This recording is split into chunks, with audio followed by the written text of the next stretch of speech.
Assalamualaikum warahmatullahi wabarakatuh. Alhamdulillahi kafa wa salatu wassalamu ala rasulillahil mustafa wa man tabi'ahum bi ihsanin ila yaumil wafa. Asyhadu an la ilaha illallah wahdahu la syarikalah wa asyhadu anna Muhammadan abduhu wa rasuluhu la nabiyya wa la rasula ba'da. Rabbi shrah li sadri wa yassir li amri wahlul 'uqdatam min lisani yafqahu qawli, amma ba'd. Alhamdulillah, puji syukur mari kita aturkan kehadirat Allah Subhanahu wa taala atas berkat limpahan nikmat dan rahmat dari Allah Subhanahu wa taala kita masih bisa menunaikan puasa hingga detik-detik terakhir dari bulan Ramadan. Insyaallah kita sudah memasuki fase terakhir, sehingga kurang beberapa hari lagi kita akan menyambut bulan Idul Fitri. Salawat dan salam semoga senantiasa tercurah limpahkan kepada junjungan kita Nabi Agung Muhammad Sallallahu Alaihi Wasallam yang senantiasa menjadi tauladan dalam kehidupan kita. Pemirsa yang dimuliakan Allah Subhanahu Wa Taala, kita memasuki akhir-akhir dari bulan Ramadan yang tentu kita akan segera menyambut hari yang orang-orang kebanyakan bergembira menyambutnya, yaitu Hari Raya Idul Fitri.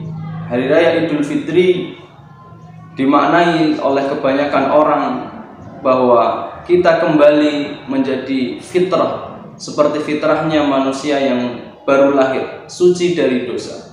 Tentu istilah itu hanya diperoleh bagi mereka orang-orang yang memanfaatkan bulan Ramadan dengan amalan-amalan kebaikan, menunaikan puasa Ramadan dengan sempurna, kemudian memperbanyak malamnya dengan beribadah kepada Allah Subhanahu wa taala, memperbanyak tadarus Al-Qur'annya, memperbanyak zikirnya kepada Allah Subhanahu wa taala.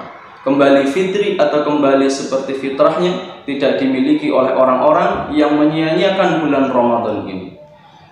Pemirsa yang dimuliakan Allah Subhanahu wa taala, setidaknya ada beberapa amalan di hari fitri nanti yang bisa kita tunaikan.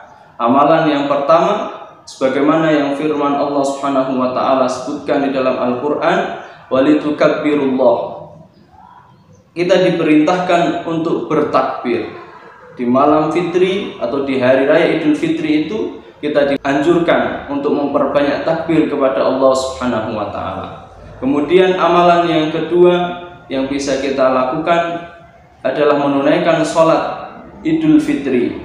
Kita dianjurkan oleh Allah Subhanahu wa taala melalui lisan Rasulullah sallallahu alaihi wasallam untuk kemudian kita mendatangi lapangan, menunaikan sholat sunnah berjamaah. Kemudian amalan yang ketiga yang bisa kita lakukan adalah mengucapkan tahniyah atau selamat kepada saudara-saudara kita sesama muslim. Biasa kalimat yang sering diucapkan di antara kita dengan saudara-saudara kita adalah kalimat taqabbalallahu minna wa minkum, atau kalimat-kalimat lain yang sering kita gunakan kepada saudara-saudara kita di hari raya Idul Fitri. Itu beberapa amalan sunnah yang sering dilakukan oleh kita kaum muslimin. Adapun amalan wajib yang kita harus tunaikan di hari raya Idul Fitri, terlebih ketika terbenamnya matahari sampai kemudian sebelum ditunaikannya sholat Idul Fitri, kita diwajibkan sebagai seorang muslim untuk membayar zakat, karena itu sudah menjadi bagian dari rukun Islam yang sudah Allah Subhanahu wa taala tetapkan. Demikian pemirsa yang dimuliakan Allah Subhanahu wa taala, mudah-mudahan Allah Subhanahu wa taala menerima sholat kita, menerima ruku sujud kita, menerima tadarus Quran kita, menerima setiap zikir taubat kita, sehingga kita termasuk orang-orang yang mendapatkan ampunan dari Allah Subhanahu wa taala dan tergolong dalam golongan orang-orang yang bertakwa, yang nanti puncaknya kita berhak mendapatkan surganya Allah Subhanahu wa taala. Arsyadani Allah wa iyyakum ajma'in. Wassalamualaikum warahmatullahi wabarakatuh.